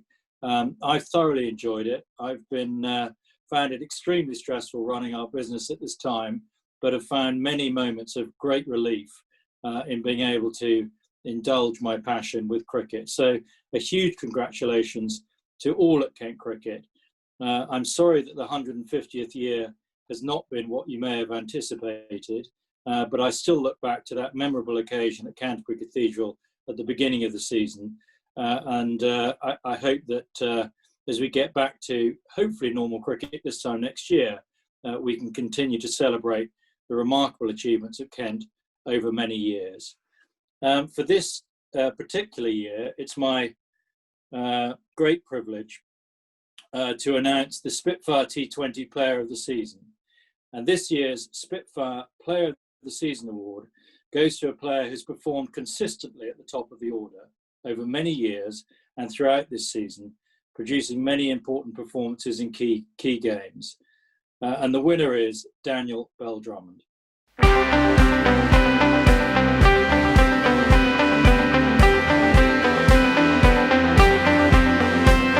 Never far away from a 4 is Daniel Bell-Drummond.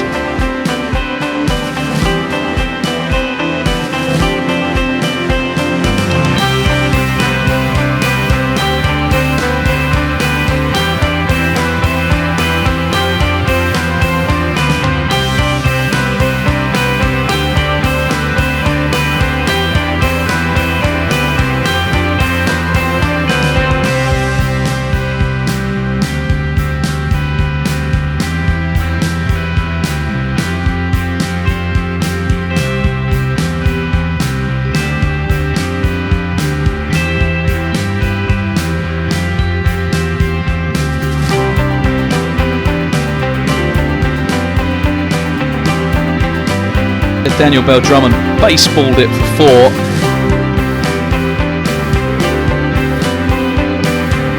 Bell-Drummond, cracking shot that.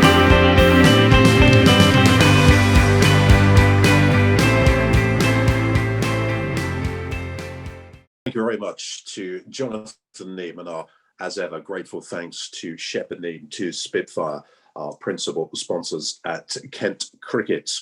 Congratulations to the Spitfire T20 Player of the Season, Daniel Bell-Drummond. Well done, DBD. Congratulations. Thank you very much. And it's an award which is richly deserved as well. How much did you enjoy captaining the team at the start of the campaign? Something you did last year as well, of course. No, it's been good fun captaining the guys. Obviously, there's a lot of experienced guys in the team, so no, it's quite easy for me, and I get good help from the guys. So no, it's something I really enjoyed doing, but was made a lot easier by the team. Any frustrations at all that last year we had this rip-roaring start to the T20? Same again this year, really, and just felt just that smidgen short of a finals day. Yeah, not really. I think that's cricket. Sometimes there's good and bad days, so it's just about rolling with the good ones. And no, at least we got a step further this year, and hopefully we can go even better next year. But there's so many positives to take forward. So no, I'm feeling pretty confident, and I know the guys are for sure. Well, congratulations on being the Spitfire T20 Player of the Season. Even more congratulations when doing quite a lot of it as captain as well. Daniel Bell-Drummond is the Spitfire T20 Player of the Season. Now, the next award is for the Batsman of the Year. Recipient of this gets the Mike Denness Cup to put in the old cabinet at home. The winner is the player who has scored the greatest number of runs across all first class, List A and Vitality Blast matches. 608 runs a total for the Batsman of the Year who receives the Mike Denness Cup. Congratulations once again to Daniel Bell-Drummond.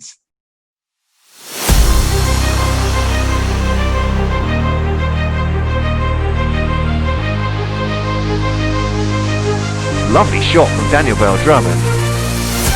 Cut away, beautifully done. And driven beautifully by Bell-Drummond. And that gets slapped away through the covers.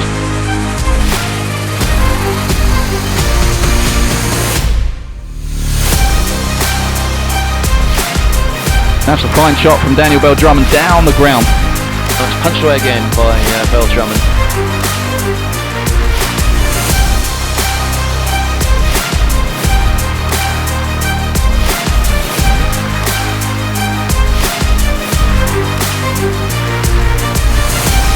And that will race away. Punched into the onside by Daniel Bell-Drummond. That'll be 4.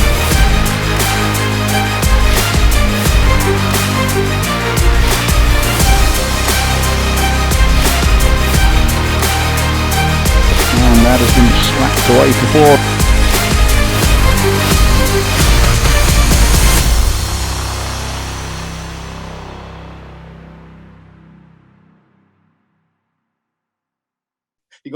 You got room on the mantelpiece for all these. No, it's not on Darren's level, so no. But at Batsman of the Year, it's a great accolade. Yeah, thank you. No, it's been a decent season. Yeah, obviously the T20 being the best part for me personally, but no, there's some really good performances batting wise from the guys, and I was glad I was able to contribute, especially in the T20 format. So no, it's a positive year, and like I said, a lot to take forwards going into the coming season. Well, even though the season was really, really short, quite a lot of years we flip-flop, don't we, between playing T20 and then playing red ball. So in some respects, it wasn't that different. Are you somebody who welcomes that? Do you able to get the mind clear? What format am I playing today? Yeah, definitely. I'm probably like most of the guys where you just want a clear game plan going forwards. And yeah, in a weird way, this year we had that just with a batch of 4 days at the start, and then apart from the anomaly game, just purely focusing on T20 through September. So that was definitely helpful for me. And I was able, once I got into form, I was able to keep that going and just be clear with my game plan. So definitely it was good that we had obviously the formats structured. Well, look, congratulations on this Mike Dennis Cup, the Batsman of the Year, to go along with the Spitfire T20 Player of the Season. Congratulations as well on that wood decor. That looks rather cozy and inviting, DVD. A fantastic season, 2 awards for you. Congratulations. Thanks a lot. Cheers. Bowlers compete for the next award. It's based across the whole season.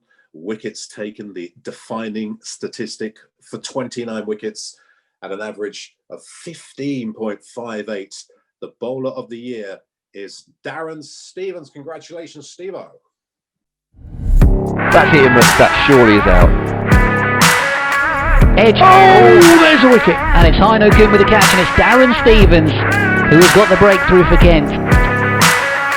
Danny's given out.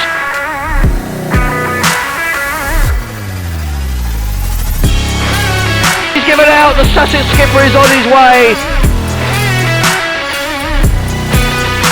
Oh, he's bowled him. Darren Stevens knocks out the off stump of George Garton with another beauty.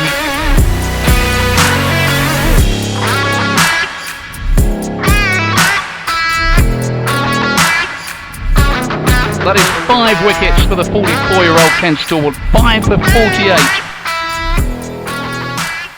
Listen, how do you keep doing it, right? We're no secrets here. You're not in the first flush of youth. You keep turning up every year. You keep churning out those numbers. You keep taking those wickets. What is this secret? What can I say? Good evening, everybody, for a start. I've got no solution to that, mate. I'm 44 going on 22. I'm just fortunate that I've got away with not getting any injuries, and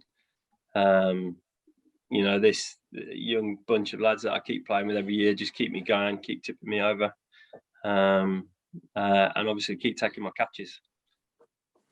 I did have a friend of mine who actually is no longer a friend after saying this. He said, Darren Stevens, how come he's playing? He should be shielding.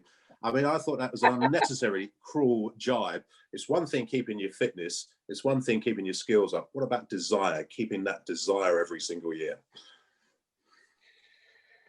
I've said this to a couple of people before. It's, you know, unfortunately I never played for England, and this is the highest level I've ever played. So I played A cricket, England A's, but it's, you know, first class cricket to me is the ultimate. And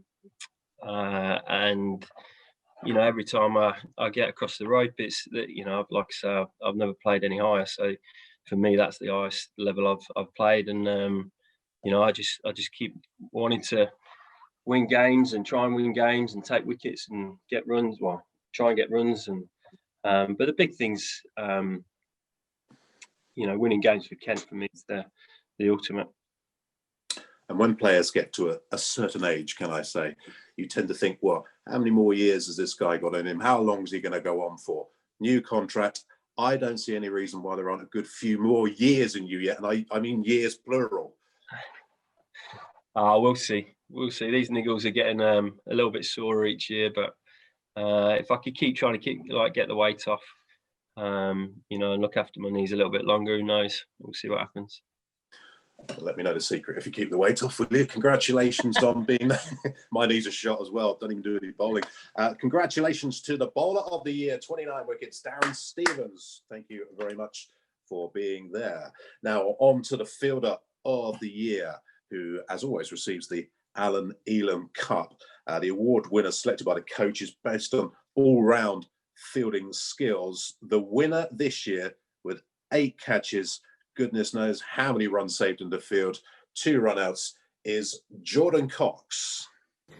Thank you very much for the Best Fielding Award. Something I never thought I'd get, as we've got such amazing fielders at the club. Rob got 22 catches this year, and Heino Kuhn is just an unbelievable fielder, so I'm very surprised that I've got the Fielding Award, but getting the Fielding Awards definitely put a smile to my face, so thank you very much. Now this year, it may have been short, it may have been weird, but we have 2 new award categories. We have the moment of the season, and we have the emerging player of the season, who receives the McCandless Cup, named after the head of the famed Tunbridge nursery that helped nurture some legendary names: Frank Woolley, Colin Blythe, Arthur Fielder, and more. named after William McCandless. And the Moment of the Season award, well, this goes to Jack Leaning and Jordan Cox for that 423 partnership, an unbeaten partnership of 423 against Sussex in the Bob Willis Trophy. I know we've mentioned these stats a few times, but they're worth repeating. Jordan Cox, 238 not out. Jack Leaning, 220 not out. The Moment of the Season, that huge partnership between Jack Leaning and Jordan Cox. That's going to be 4 more hammered away. Swivels on it and picks the gap beautifully. He goes high and handsome, and that is a hell of a shot from Jordan Cox. That is going to be 6. I feel like he'll be a bit more cautious with the spinner. No, he comes down the pitch, and this could be a century, and this is maiden first-class century. Shot by Jordan Cox. Crashes it away for 4, and that is a century for Jack Leaning, applauded by the Kent players. Leaning opens his shoulders and drills that one. Cox has smashed this down towards us, it could go all the way. That's going to be 4 runs. Tipped away, this is going to be 4 runs. And Leaning's down the wicket. Cox then nudges this into the onside, and that is 150 for Jordan Cox.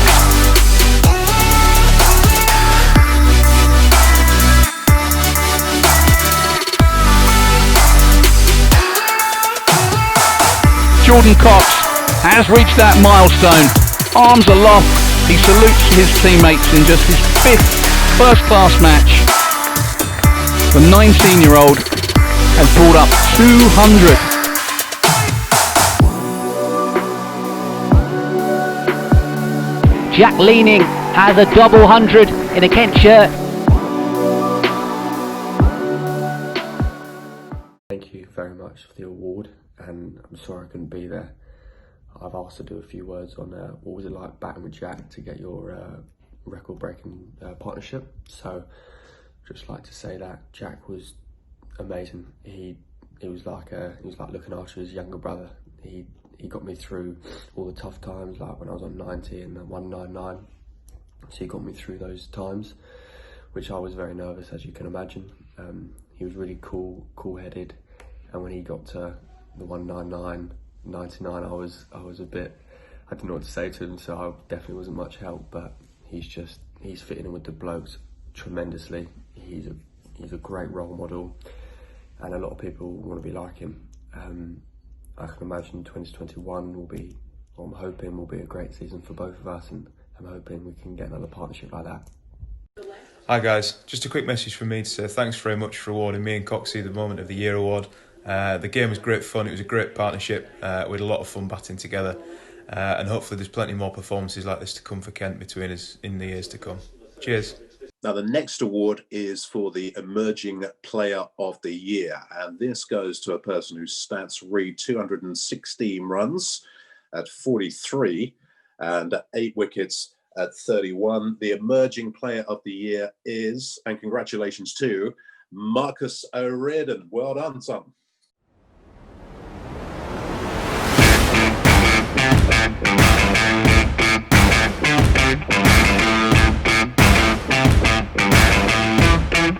Punched beautifully by O'Riordan.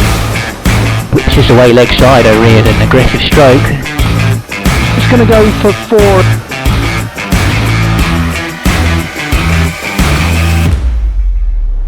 O'Riordan's driving nicely.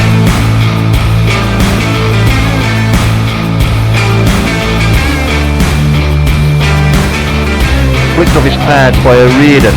Decent shot there. So that one keeps low, he's on the pad and he's gone.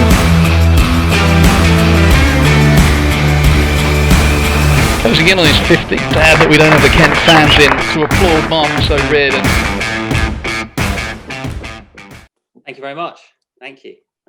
Delighted with that. I think the batting average is probably slightly higher with a few not outs, but I'll definitely take it. Hey, look, they all count. They all count. 1 not out. That's all adding to that average. And look, Emerging Player of the Year, it's a brand new award. It's quite a title, and I suppose you're setting yourself a standard to live up to. Well, yeah, I suppose maybe. Well, most of the squad have probably already emerged, you could say. So yeah, but pretty great to be considered, whatever the selection process was, and yeah, hopefully can kick on next year, which will be hopefully a few more games and a longer season than we had this year. But yeah, hopefully I'll keep enjoying it and keep doing the things that I've been doing in the a small number of games this year. Yes, when you've got a good start under your belt, you most definitely look forward to a full year next year, do you not? Yeah, no, quite right. Yeah, hopefully things have cleared up by then, and we have some crowds or whatever. But yeah, I think the season starting in April compared to August as a spinner, it would be sort of help me out this year. So hopefully still are opportunities come start of next season. Targets for you? Would you be someone who considers yourself like I'm available I want to be involved heavily in all formats? Definitely, yeah. There's no reason why not. I think white ball cricket's obviously becoming more prominent, especially T20. I've obviously got my chance in the longer format this year, so hopefully continue that. And it's a difficult team to sort of break into. I think our T20 side at the moment, but no reason why I can't develop my batting and bowling skills and try and offer some sort of role in that in the next few years. Well, congratulations on this award. Look forward to seeing plenty more of you, not only next year, but in the many, many years to come. Marcus O'Riordan, the Emerging Player of the Year. Congratulations.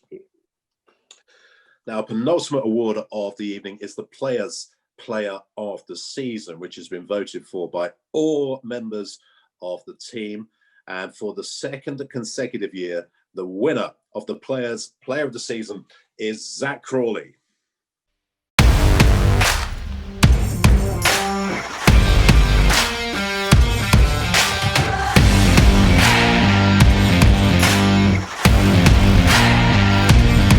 That's a lovely shot by Zach Crawley, perfectly timed.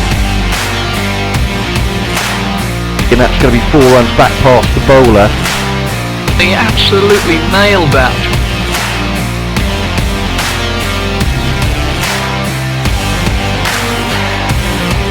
Goes for another big drive, he's going to get 4 more for it. Beautiful shot.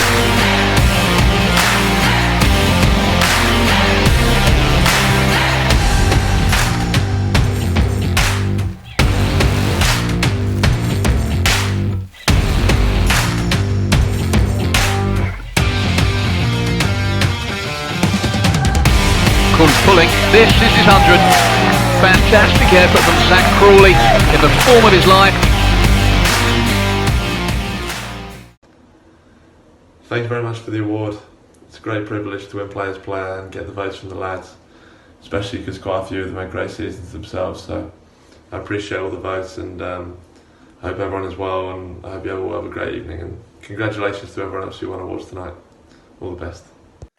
Now, the final award of the evening is the most prestigious. It's been voted for by you, the members and supporters, and we thank you for your continued support, even though we couldn't see you face-to-face this year. It's the Club Player of the Year. It's been a phenomenal year. It's seen a contract extension, not for the first time. The Club Player of the Year is Darren Stevens. And he's bowling! Edge. Oh, there's a wicket.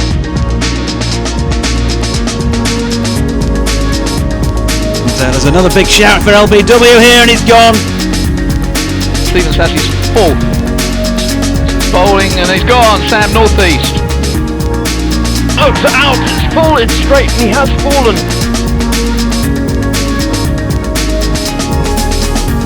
Stevens is down. He's given out.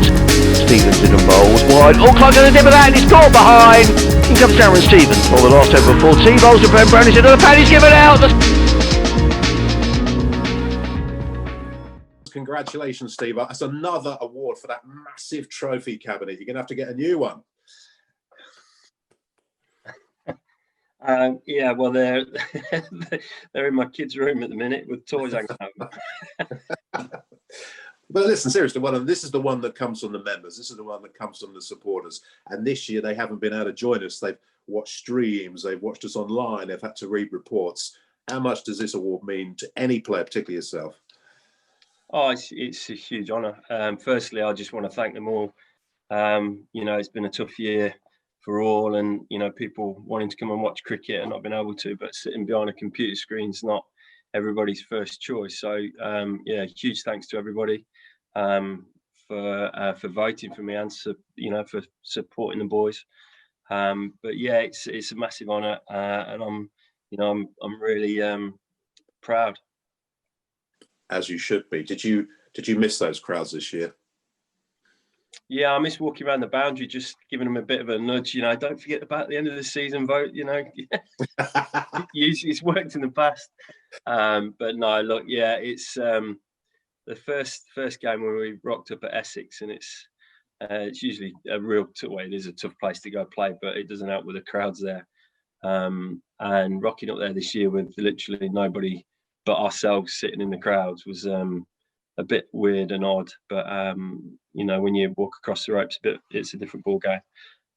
It's about competing and winning. So, but yeah, it was a strange year. Just, you know, fingers crossed we can get through this tough situation and come out strong the other side, and next year hopefully be back to normal.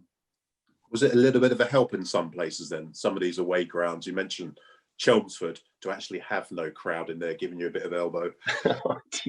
Yeah. I reckon everybody from 15 to 14 to 75 gives me stick there, and gives everybody stick, to be fair. But yeah, very much so. Well, look, congratulations. I dare say perhaps the most senior recipient of this award ever, the Club Player of the Year. And who knows, he may not be finished yet. Darren Stevens, congratulations. Thank you. So those are the men's awards. We've been through the women's awards. Now we're going to recognise some players who are no longer with us in a playing capacity, but have made a very large contribution to Kent cricket. We're going to be rejoined by our head coach, Matt Walker, to say a few words on those players who are leaving the club this year. Matt? Hi, Steve. So now, listen, these players who are leaving us, I'm right in saying when we mentioned here Sean Dixon, Ivan Thomas, Callum Haggett and Adam Rouse, it's always sad when anyone leaves, but I'm thinking all four of those have made a significant contribution to Kent cricket. Yeah, I'll say what I said to them the other night when we got together for our group wrap-up. And I think, you know, when you have a recruitment policy which is insisting on signing good people, you know, good men, it has its downside when you have to say goodbye to them. And all four of them are really fine men. You know, they've all contributed, as you say. They've all played their part in our recent success. Some of them have been around a little bit longer than the others, but since they've been with us, they've all thrown everything they could possibly throw into being, you know, full Kent players. And it's not just on the field; it's around the group and off the field. And they're all such good people, you know. And I think they've all contributed significantly into winning games of cricket for us over the years. And these decisions are tough to make, but we wish them all the very best and thank them very much for their services. Toughest part of the job, this, having to let people go? Yeah, it's part of the job, and it's you know, it's inevitable. It's sport; it happens all the time. But yeah, it's always more difficult. Well, it's always difficult, but especially difficult this year with the people that are leaving us. As I say, you know, you thank them very much for what they do. You know, around the years, around the group. You know, you don't often see some of the contribution and the input these guys put in, and it's as a coach you do see it on a daily basis, and all of them have been fantastic, and they'll be severely missed by everybody around the group, around the playing staff, in the offices. You know, they're great human beings, and the good thing is they'll be a success wherever they choose to go next in their lives. And obviously Sean's still playing up at Durham, and we wish him all the very best there, and to the other three, you know, whatever they choose to do. I know there'll be success because they're such driven and well-focused people.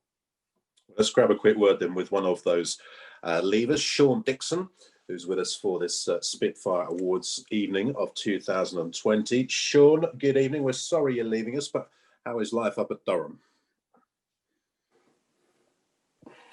Hi, Steve. Yeah, it's a bit of a strange one, bit of a strange year. I'm currently not in Durham. I'm in Canterbury, in my living room. But yeah, it was a very quick turnaround. You know, I mean, with the unprecedented times of COVID-19, we've obviously I would have liked to have ended my time at Kent being able to play at least one more game. But yeah, it's just the way things have panned out. How is it to walk straight into, you've been with Kent for a number of years, to walk straight into another team and pretty much get straight on to it and playing? Yeah, it was strange, but you know, there's some great guys up north. You know, I've settled in quite nicely. I was lucky enough to play well the couple of months we had with them to get to know them a bit better and to kind of familiarize myself with the conditions. But yeah, it's always a tough move, and you know, I'll miss the guys, miss Kent, and yeah, just really looking back on my time at Kent, I've loved every minute. Well, thank you for being with us this evening. I'm glad you're back in Kent for the time being. It's probably a bit cooler up there than it is here. But Sean, wish you all the very best for the future, and congratulations on your Kent career as well. And thank you for being with us this evening. Sean Dixon.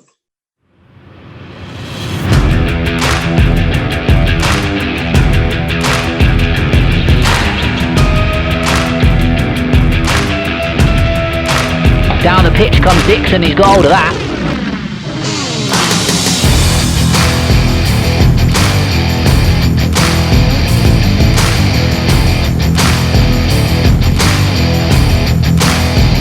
Well, it's pierced the heavily packed offside field for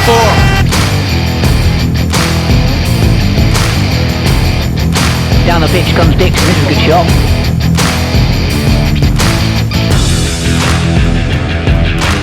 Well, it's punched down the ground, nice shot.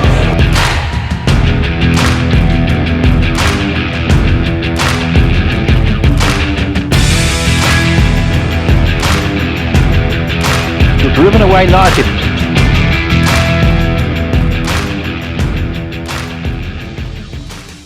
Another player who is leaving us is Ivan Thomas, who's not with us this evening, but Ivan did say a few words to us earlier on.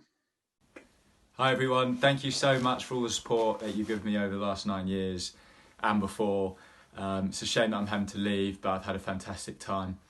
On another note, I've had the great opportunity of being the PCA rep for the last 3 years. All the lads know the hard work that I've had to put in to keep them afloat. But this is my opportunity to pass the reins over to the next man who I think is going to do a fantastic job. So if we could all be upstanding and give a round of applause to the new PCA rep, Fred Clarkson.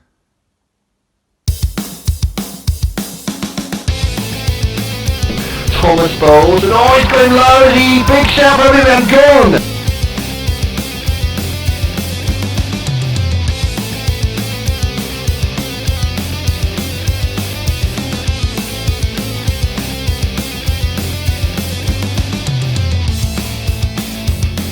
Bowling Trichy has hit that one gone!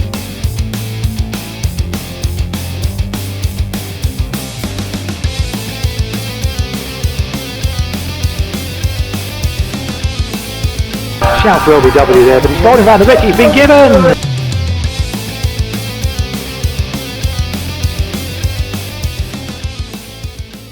I've been Ivan Thomas, and you guys go get the guitar.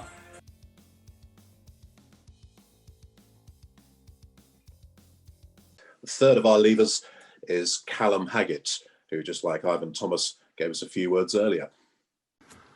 Thanks to everyone at Kent, the players, the coaches, the office staff, the groundsmen, and of course the supporters and members. It's been an honour to represent Kent, and I've enjoyed every minute of it. I wish the club all the best in the future, and I'll be following my teammates' progress in the coming years. Thank you very much.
And the final person we have to say goodbye and thank you very much to is Adam Rouse, who spent plenty of time with the gloves on. The Hind and the Timbers for Kent. Rousey, good evening to you. A sad time to be saying goodbye to you officially. Evening, Steve. Yeah, I mean, it's tough. It's always tough sort of leaving something that you've called home for the last 5-6 years.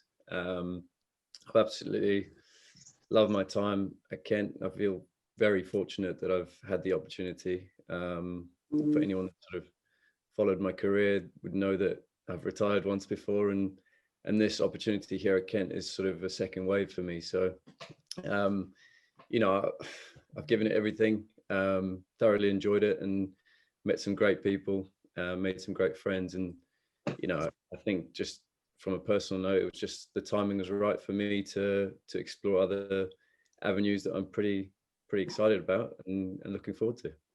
It's a tough time for anybody to make any plans of any sort at the moment, but what do you have in mind for the future?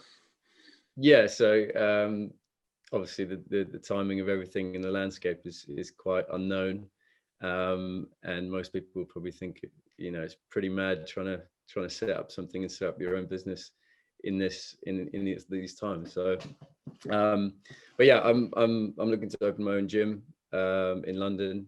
Things are in the pipeline, and hopefully once we get out of this, there'll be an opportunity to open up and get a lot of people training and moving. Yeah, I would have thought when we're out of these weird times, there'll be a lot of people gagging to get to the gym. Obviously, I'm not one of them, but there'll be a lot of people gagging to get to the gym. Every reason to think you're going to make a big success of it. Yeah, I hope so. I think these times, COVID-19 is kind of sort of shown us that, you know, we really value and need to be exercising, not only for our fitness and for our health, but actually for our mental health as well. So hopefully there'll be a big push for people getting back in the gym and moving. Well, I wish you every success with that once we get out of these peculiar age that we're in. Very best wishes with that, and thank you for your contribution to Kent Cricket, Adam Rouse. Thank you very much.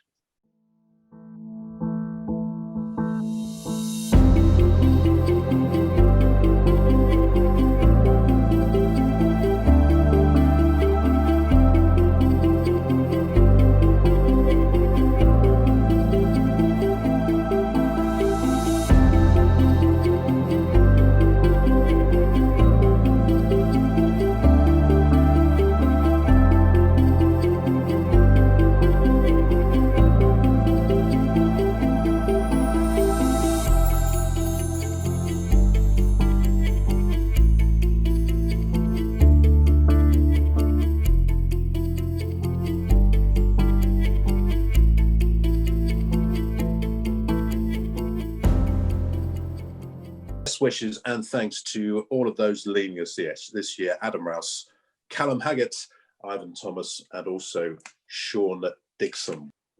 Joe, congratulations on the season that has just gone. How was it for you coming back out of that England bubble and then going straight into a T20 team? I remember at the start of the time we haven't seen you in a Kent T20 shirt for a long old time. Yeah, it had been a while.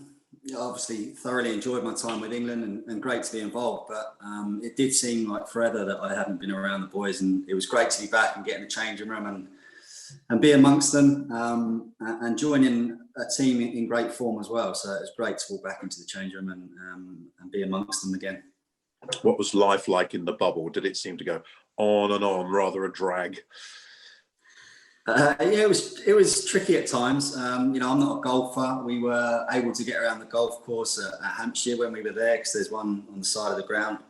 Yeah, for anyone that knows me, I'm pretty poor at golf, so a lot of my time was spent in the hotel playing cards, and yeah, not doing a great deal. So if you weren't training or playing, it was tricky to sort of come up with ways to entertain yourself.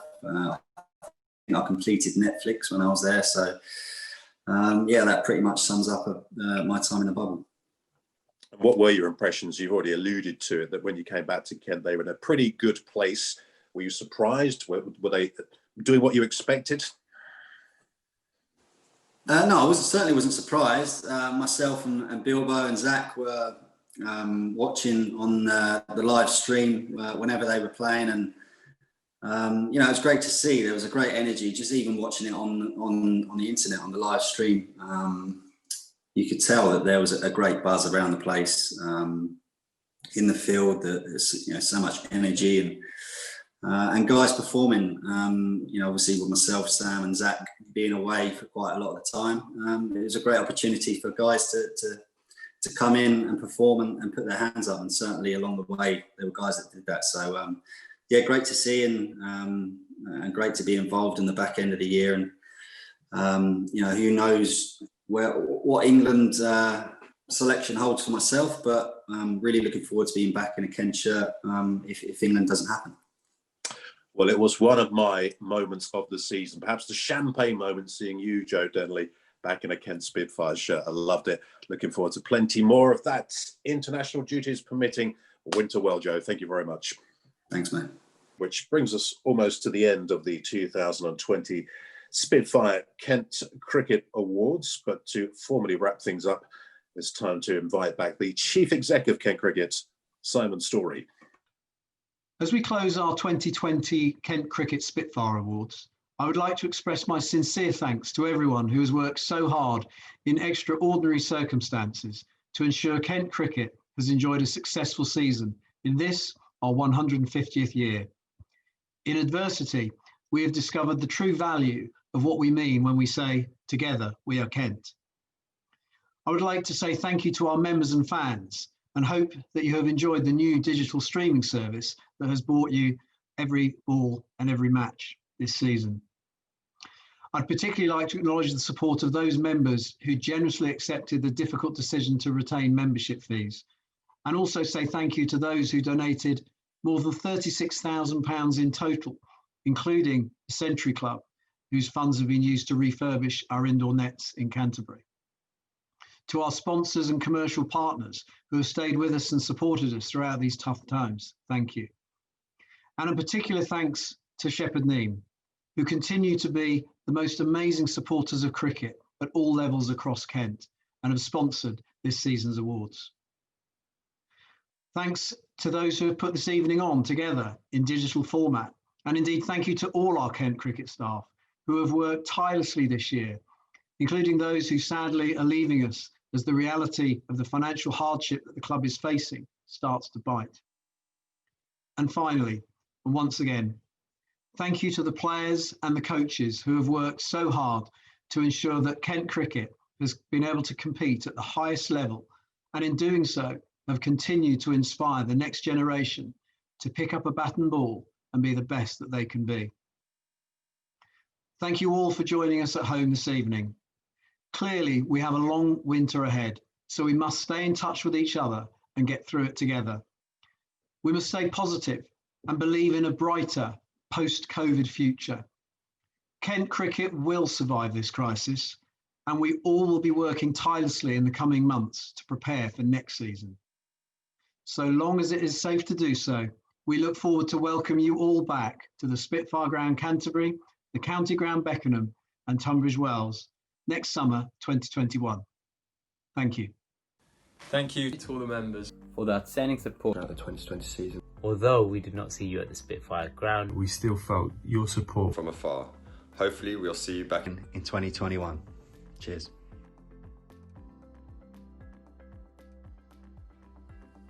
That will do it for the Spitfire Awards of 2020. Our continued thanks to Spitfire Shepherd Neame in these tough times, continue to look after us, and also to Canterbury Christchurch University. And to all of you for joining us online for this stream of the Spitfire Awards of 2020. Congratulations to all of our winners. Congratulations to the women's and men's squads on what has been a tricky old time. And we're sorry to see our leavers go as well. But thank you for all that you have done for Kent Cricket. It just remains to say, obviously, stay safe. We continue to thank our key workers who may, hopefully won't, but may be in for a busy time over the next few months. Normally, I'd say stay close to your loved ones, but if they're a bit elderly, probably stay away from them. And hopefully we'll get around to next April and able to all be down at the Spitfire Ground St Lawrence enjoying some cricket in person. Until then, Winterwell, thank you for joining us here for the Spitfire Awards this evening, and take care. To the real heroes on the front line in Kent and beyond, thank you for keeping us safe during 2020. All key workers and those working in the NHS, thank you on behalf of Kent Cricket.